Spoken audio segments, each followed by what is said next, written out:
अस्सलाम वालेकुम, आप देख रहे हैं मेरा ऑफिशियल यूट्यूब चैनल। मैं हूं यशमीन जमाल और मेरा ख्याल है कि कल रात को लेट नाइट दोबारा से एक बज़ हुई कि जो ग्रैंड ऑपोजिशन अलायंस बन रहा है उसकी एक मीटिंग हुई है।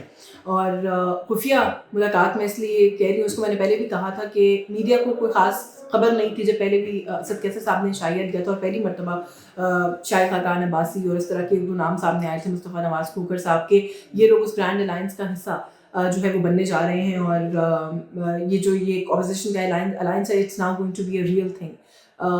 शायद प्रॉब्ली कोई ख़तरा होता है कि इस तरह की बड़ी गैदरिंग या मीटिंग की खबर होगी तो शायद किसी किस्म के वो सैबोटाज करने की कोशिश की जाएगी, या आई डोंट नो कि उसके पीछे क्या फैक्टर या क्या रीज़न है। बट ये दूसरी दफ़ा हुआ कि कल फिर दोबारा मुलाकात हुई और हमने देखा कि उस मुलाकात के अंदर भी जो है वो नहीं कोई ज़्यादा उसके बारे में खबर थी। और महमूद खान अचगज़ई साहब की रिहाइशगाह पर ये मुलाकात हुई।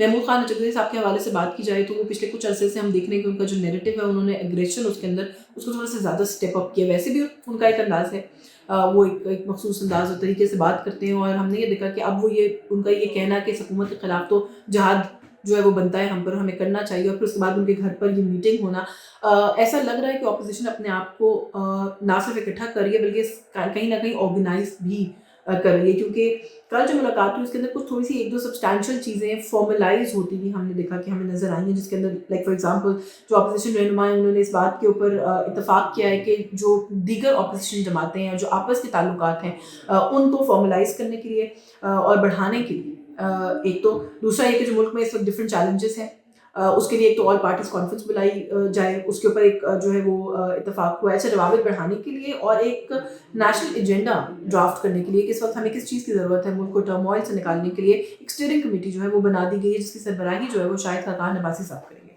सो एक कदावर सियासतदान है और मेरा ख्याल है कि प्राइम मिनिस्टर रहे हैं पाकिस्तान के, उनका जो तजर्बा है सियासत के अंदर वो बहुत वसी और वन ऑफ दोज पीपल जिनकी क्रेडिबिलिटी को चैलेंज करने की कोशिश जब की गई तो कुछ निकला नहीं अभी तक सब्सटैंशियल उसके अंदर से। तो मेरा ख्याल है कि अगर उस तरह के लोगों को ऑन बोर्ड लिया जा रहा है तो एक बहुत अच्छी बात है। अच्छा, जो स्टीयरिंग कमेटी है उसके अंदर जो लोग होंगे वो असद कैसर साहब, शिबली फराज, सेंटर कामरान मुर्तज़ा, मुस्तफ़ा नवाज़ खोखर, साहिबजादा हामिद रज़ा, साजिद तरीन, नासिर शिराजी, तालिमुल खान और अखुनज़ादा हुसैन, ये लोग जो है उस कमेटी का हिस्सा होंगे। और उन्होंने ये जो एलामिया कल की मीटिंग के बाद आया उसके अंदर बहुत जो डिफरेंट चीज़ें डिस्कस हुई, उनके अंदर एक दो तीन चीज़ें ये थी और फिर साथ साथ ये था कि IMF का वफ़द जिस तरीके से सुप्रीम कोर्ट में वो गए हैं और जो मुलाकात हुई है चीफ जस्टिस से, उस पर उन्होंने कहा जी कि इसकी कोई मिसाल नहीं मिलती। हैरत का इजहार किया। मौलाना फजल रहमान ने बाद में अलग से भी मीडिया गुफ्तगू की, उन्होंने भी यही कहा कि हैरत है इस बात के ऊपर। ये कुछ मामला जो है वो एक तो रहे अपोजिशन अलायंस की तरफ से, तो पता नहीं हुकूमत के लिए कम से कम जहाँ से हम देख रहे हैं हमें लग रहा है कि खतरा जो है वो बढ़ता चला जा रहा है। क्योंकि ये साहिबजादा हामिद रज़ा की बात करें, मौलाना अल्लामा राजा नासिर अब्बास की बात करें, महमूद खान अचगज़ई साहब की बात करें, इवन मौलाना फजल रहमान की बात करें, PTI इटसेल्फ एक ऐसी जमात है जिसके पास स्ट्रीट पावर है। ये सब कुछ जमातें हैं जो मुल्क के डिफरेंट तबका फ़िक्र से लोगों को निकाल सकती हैं। इनके पास ये पावर है टू मोबिलाइज पीपल। हुकूमत के खिलाफ यकजा होकर निकलेंगे तो हुकूमत के लिए कितना बड़ा महाज खुलेगा, ये एक बड़ा एक इम्पॉर्टेंट सवाल है। साथ ही साथ ये कि पाकिस्तान तहरीक इंसाफ जहाँ पर अलायंस बन रहा है, अपोजिशन मजबूत होती नज़र आ रही है, पाकिस्तान तहरीक इंसाफ कुछ कमज़ोर होती हुई नज़र आ रही है आई वुड से। क्योंकि एक तो इंटरनल कॉन्फ्लिक्ट्स, फिर धड़ेबंदी, ग्रुप बंदी पार्टी के अंदर से ही पार्टी के अंदर के लोगों पर इल्ज़ाम तराशी का सिलसिला। आज़म सवाती साहब ने एक नया पेंडोरास बॉक्स खोला है। उन्होंने जो स्पीकर हैं KPK असेंबली के, उनके ऊपर इल्ज़ाम लगाया है।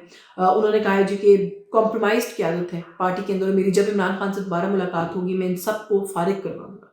उन्होंने कहा जी कि मानसेरा से आए हुए जो स्पीकर हैं वो जिस तरह से करप्शन कर रहे हैं और दीगर भी कुछ इल्ज़ाम माली करप्शन की तकरीरें तबादले उस टाइप की कुछ बातें हैं जो इल्ज़ाम उन्होंने आयद किए हैं।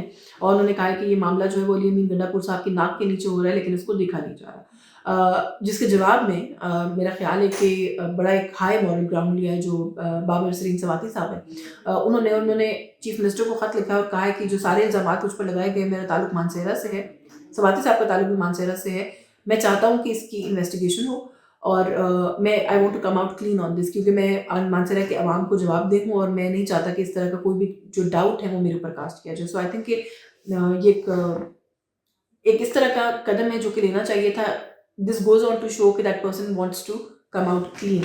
और इस तरह की मिसालें कि जब आप पर इल्ज़ाम लगे और आप खुद अपने आप को पेश करें, थोड़ा कम होता है। जो मैंने कहा कि पार्टी कुछ कमज़ोर हो रही है, वो मैं इसलिए भी कह रही हूँ कि हम ये देख रहे हैं कि मिसाल एक ले लेते हैं कि बैरिस्टर सैफ जो है उनको पार्टी के ओहदे से जो सेक्रेटरी इत्तलाक थे वो KVK के जुनैद अकबर ने हटा दिया है। अब अगर आपको बैकग्राउंड याद हो तो सूबाई वज़ीर शकील अहमद, उनका इस्तीफ़ा, उसके पीछे बैरिस्टर सैफ की प्रेस कॉन्फ्रेंस जहाँ पे उन्होंने शकील अहमद पर ये इल्ज़ाम लगाया था कि वो करप्ट हैं, वो करप्शन में मुलविस हैं।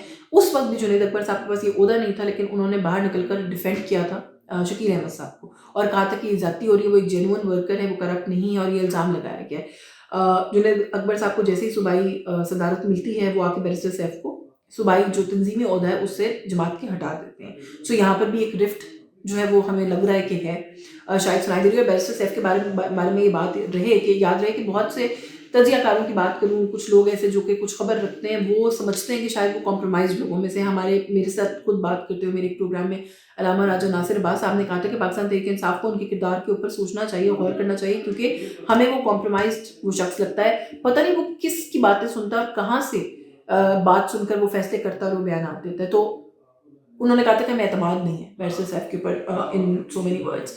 तो एक तो वो मामला। अच्छा, फिर उसके बाद हमने देखा कि आज ही के दिन की बात है कि शेर अफजल मरवत साहब उनके लेकर एक फिर कन्फ्यूजन हो गई। सवाबी जलसे में पहले एक तो उनको तकरीर नहीं करने दी गई। लोगों ने उनको देखकर जब उनके नाम के नारे लगाए, वो उठ के खड़े हुए लोगों को वो करने के लिए, रिस्पॉन्ड करने के लिए। तो सलमान अकरम राजा साहब पता नहीं उन्होंने क्यों ये वजाहत करना ज़रूरी समझी उस वक्त कि इमरान खान साहब हमारे लीडर हैं और हम उनके लिए यहाँ पर जमा होते हैं।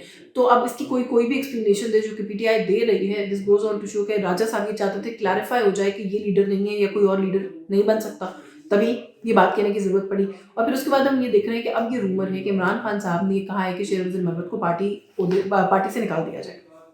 बैरिस्टर गौहर से सवाल किया गया आज, मैंने एक दो लोगों से पीटीआई को और भी पूछा, तो उन्होंने कहा जी कि इस तरह की अभी तक कोई डायरेक्ट इंस्ट्रक्शन इमरान खान साहब से हमें रिसीव नहीं हुई है, बल्कि जो वकील है फैसल चौधरी साहब, उन्होंने कहा कि मैं मौजूद था वहाँ पर, मेरे सामने ऐसी कोई बात नहीं हुई है। तो ये भी एक दो कन्फर्मेशन आई है कि इसके अंदर कोई डाउट है शायद। लेकिन एक सवाल भी यहाँ पर है कि इमरान खान साहब at this point in time किसी भी शख्स को, वो शेर अफजल मरवत है या कोई भी है, उनको पार्टी से क्यों निकालेंगे?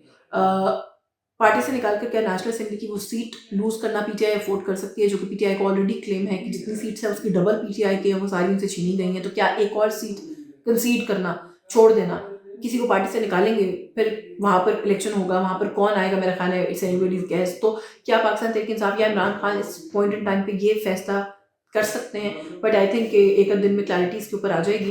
पीटीआई कम से कम जो ओहदेदारान हैं इस वक्त पीटीआई के, वो इस बात को डिनाई कर रहे हैं। बाकी डिफरेंट मामलात के लिए डिफरेंट जगहों से ऑफर्स किस किस को आ रही हैं। एक बड़ी इंपॉर्टेंट फैमिली है पाकिस्तान तहरीक इंसाफ के अंदर, मल्टीपल ऑफर्स उनको की गई हैं जो कि रूमर हैज़र्ड के एक्सेप्ट भी कर ली गई हैं और बड़ी सिस्टमैटिकली पार्टी के अंदर से जो है वो फ्यूचर की पाकिस्तान की क़यादत को तैयार करने की कोशिश की जा रही है, जिसमें पंजाब की वजारत आला भी है, जिसमें पाकिस्तान की वजारत उज़्मा भी है, जिसके अंदर फैमिली के 2-3 मेंबर्स हैं। एक को थोड़ा सा खुद फैमिली के असरार पर फिलहाल पीछे कर दिया गया और लाइमलाइट में किसी और को लाने की कोशिश की गई है। मैं नाम अभी नहीं ले रही हूँ, खबर थोड़ी और मैच्योर होगी तो उस पर बात करेंगे। लेकिन कुछ मामलात हैं जो विद इन पीटीआई ऐसे चल रहे हैं जो कि सुनने में आ रहा है कि पीटीआई के अंदर कुछ लोगों की फहरिस्त ऐसी हो गई है कि जिनको शेरवानियाँ पहनने की ऑफ़र की गई है और शेरवानियाँ बहुत से लोगों ने सिलवा भी ली हैं। बैलेंसिंग एक्ट के तौर पर शायद दूसरी सियासी जमातों को भी कुछ नुकसान उठाना पड़ेगा। फिर ये मामला और ये प्रोसेस जो है वो आगे जाएगा अपनी कल्मिनेशन पॉइंट के ऊपर। ये इस तरह की कुछ बातें हैं। कुछ बड़े ही दिलचस्प नाम आ रहे हैं जो कि फ्यूचर में चाहे इंटरिम सेटअप के अंदर ही प्राइम मिनिस्टर बना दें, उसके भी कंटेंडर्स हैं।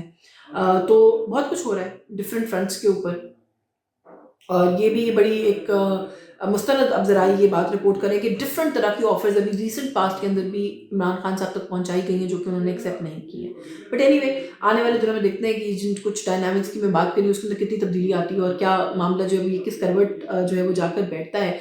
बाकी पाकिस्तान तहरीक इंसाफ कुछ कहीं ना कहीं जो है वो दोबारा एक मूड हम देख रहे हैं कि एहतजाज के लिए, प्रोटेस्ट के लिए सेट करने की कोशिश कर रही है, लेकिन ज़रा ये भी बता रहे हैं कि शायद अभी बहुत करीब फ्यूचर के अंदर कोई प्रोटेस्ट या स्ट्रीट पर निकलने की कॉल पीटीआई की तरफ से नहीं आएगी। अब शायद पहला बड़ा प्रोटेस्ट जो अंदर की खबर है कि शायद जो ग्रैंड अपोजिशन अलायंस है उन्होंने कहीं अप्रैल के आखिर या मई के अंदर रखने का फैसला किया है और वो एक मुत्तहिदा जो है वो एहतजाज होगा मौजूदा हुकूमत के खिलाफ। अगर बात वहाँ तक पहुँचती है तो हुकूमत का कितना चांस है कि हुकूमत उस प्रेशर को स्टैंड कर सकेगी? Again it's anybody's guess. But anyway, आज के इस ब्लॉग से बस ये कुछ खबरें थी आपके साथ शेयर करने की, कुछ तज्जिया भी था। आई होप कि आपको ये कंटेंट पसंद आ रहा हो। अगर आ रहा है तो प्लीज़ हमारे चैनल को सब्सक्राइब करें, हमारे कंटेंट को लाइक और शेयर करें। अल्लाह हाफ़िज़।